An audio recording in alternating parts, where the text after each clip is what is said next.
Already మీరు చదివారు, నేను చదువుతాను. ఒకసారి వాటిని జ్ఞాపకం చేసుకుందాము. పాపులను రక్షించుటకు క్రీస్తు యేసు లోకమునకు వచ్చెను.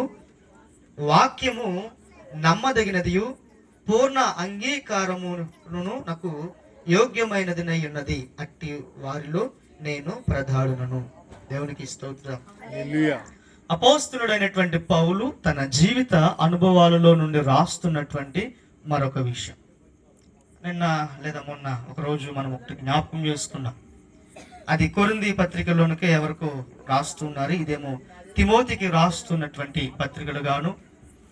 వ్యక్తిగత జీవితంలో అపోస్తలుడైనటువంటి పౌలు అనుభవించినటువంటి కొన్ని విషయాలను ఆయన మనకు తిమోతి అనేటువంటి తన స్నేహితునికి రాస్తున్నటువంటి దానిలో మనం చూస్తున్నటువంటి మాట ఏమిటంటే, యేసు ప్రభు వారు దేనికి వచ్చారంట అమ్మా?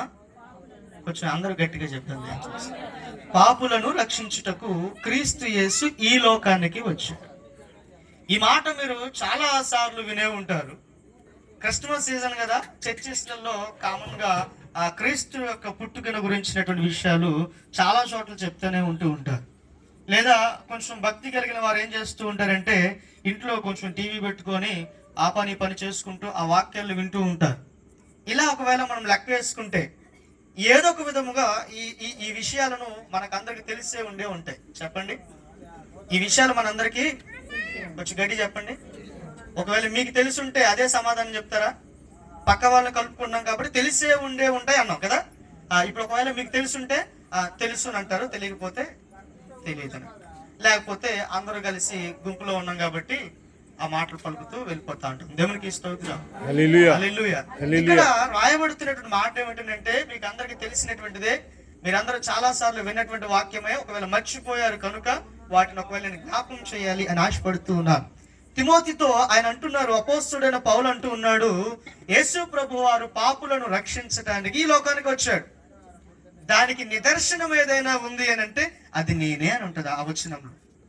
దానికి బెస్ట్ ఎగ్జాంపుల్ ఏదైనా చూపించాలి అని అనుకుంటే అది నేనే అనేటువంటి ఒక మాట మెన్షన్ చేస్తుంటది. ఆ మాట చూద్దాం ఒకసారి.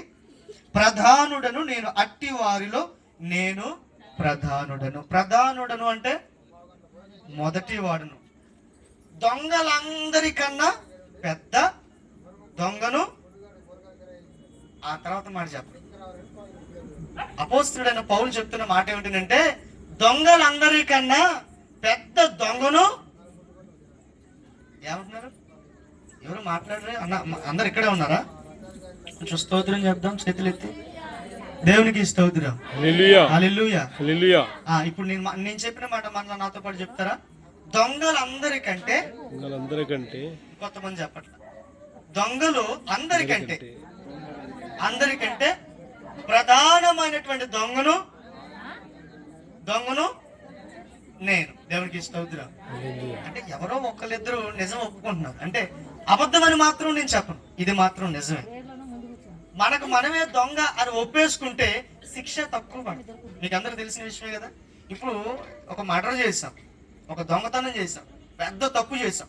ఆ స్టేషన్కి వెళ్ళిపోయి అందరికంటే ముందే ఒప్పేసుకుంటే చెప్పండి, కొంచెం గడి చెప్పండి, శిక్ష తగ్గుతుంది. ఇక్కడ ఈ అపోస్తలుడైనటువంటి పౌలు అంటున్నట్టు మాట ఏమిటంటే, ప్రధానమైన దొంగనంటే ముందుగా ఒప్పుకుంటున్నాడు అని కాదు, శిక్షను తప్పించుకోవాలి అని కాదు.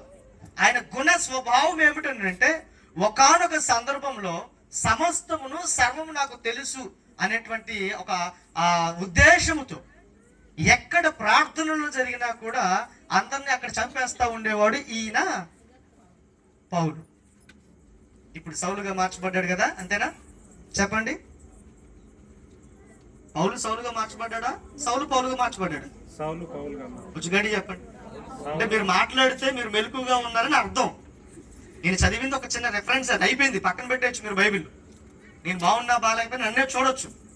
కానీ మీరు ముసుగులు వేసుకొని బాగా, మనకి కొంతమందికి కలజోళ్ళు కొంత తక్కువ కదా, కొంతమంది కలజోళ్ళు పెట్టుకుంటే నిద్రలు వస్తూ ఉంటాయి.